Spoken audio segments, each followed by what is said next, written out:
उप मुख्यमंत्री मनीष सिसोदिया ने आज दिल्ली से जुड़ी महात्मा गांधी की स्मृतियों पर एक महत्वपूर्ण संकलन का लोकार्पण किया। बापू द अनफॉरगेटेबल शीर्षक इस कॉफी टेबल बुक में बापू के जीवन के कई अनछुए पहलुओं की सचित्र प्रस्तुति की गई है। महात्मा गांधी की 151वीं जयंती पर इसका लोकार्पण करते हुए सिसोदिया ने एक वेबिनार को भी संबोधित किया। वेबिनार का विषय था फुटप्रिंट्स ऑफ गांधी जी इन दिल्ली।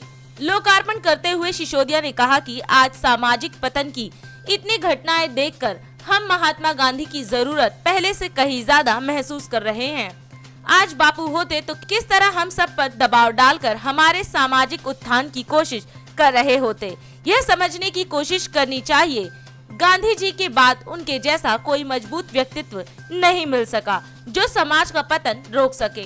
सिसोदिया ने कहा कि स्वच्छता, शांति और आत्मनिर्भरता जैसी चीजें महज कोई नारा नहीं बल्कि हमारा जीवन दर्शन है।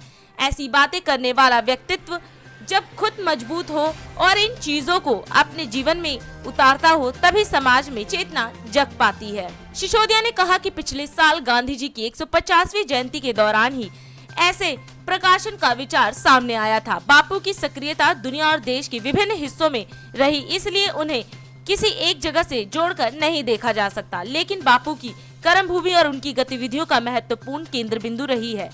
बापू अपने जीवन में कुल 80 बार दिल्ली आए थे और यहाँ उन्होंने अपने जीवन के 720 महत्वपूर्ण दिन गुजारे। इसलिए दिल्ली सरकार ने दिल्ली से जुड़ी बापू की महत्वपूर्ण स्मृतियों को संकलित किया है। इस दौरान दिल्ली अभिलेखागार की सचिव मनीषा सक्सेना ने इस प्रकाशन की पृष्ठभूमि पर प्रकाश डाला। वेबिनार को मोहम्मद ए आबिद, प्रोफेसर सुचेता महाजन, सोहेल हाशमी, राजमणि श्रीवास्तव ने संबोधित किया। ये है DID में खबरें अब तक। इंतजार कीजिए शाम तक।